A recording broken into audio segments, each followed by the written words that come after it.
Господи, ела излекувай дъщеря ми, защото е много болна. Положи ръце върху нея и я излекувай.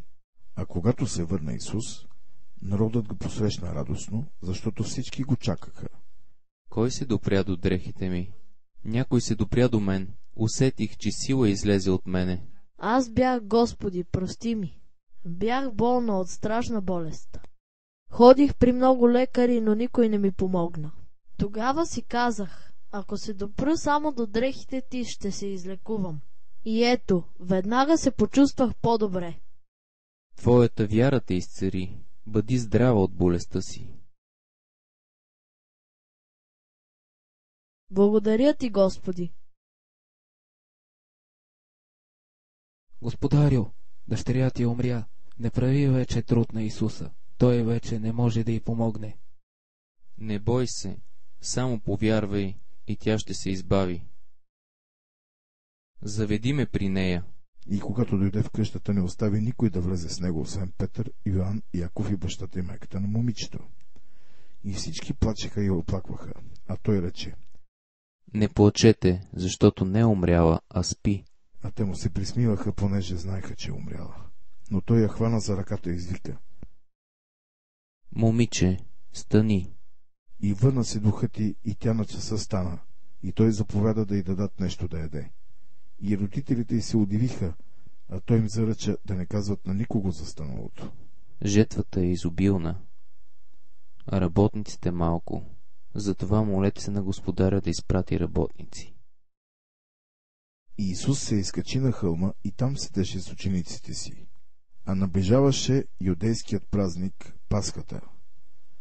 Исус, като повдигна очи и видя, че иде към него народ, каза на Филип: Откъде може да купим храна да ядат тези? А това каза, за да го изпита, защото той си знаеше какво щеше да направи. Филип му отговори: За 200 динария хляб не ще им стигне, за да вземе всеки по-малко. Един от учениците му, Андрей, брат на Симон Петър, му каза: Тук у едно момченце се намират 5 ечемичени хляба и 2 риби, но какво са те за толкова души? Исус рече: Накарайте хората да насядат. А на това място имаше много трева, и тъй насядаха около 5000 мъже на брой.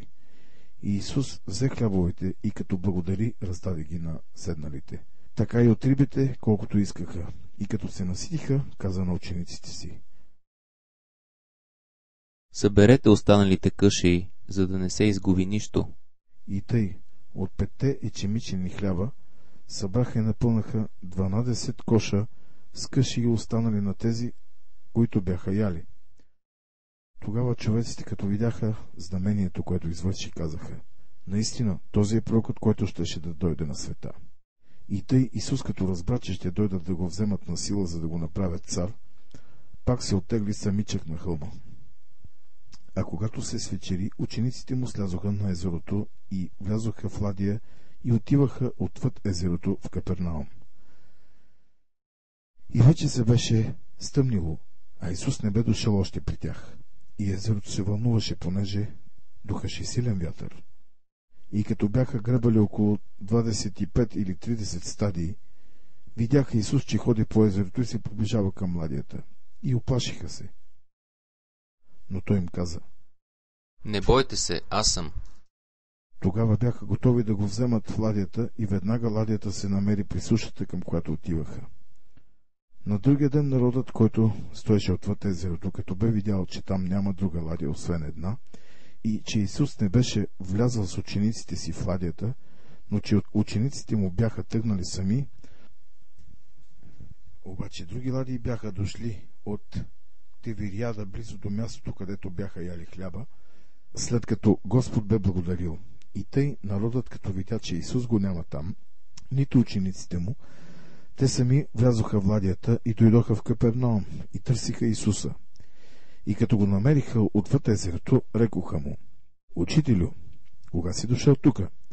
В отговор Исус им рече: Истина, истина ви казвам, търсите ме не защото видяхте знамения, а защото ядохте от хлябовете и се наситихте. Работете не за храна, която се разваля, а за храна, която трае за вечен живот, която човешкият син ще ви даде, защото Бог Отец не го е потвърдил с печата си.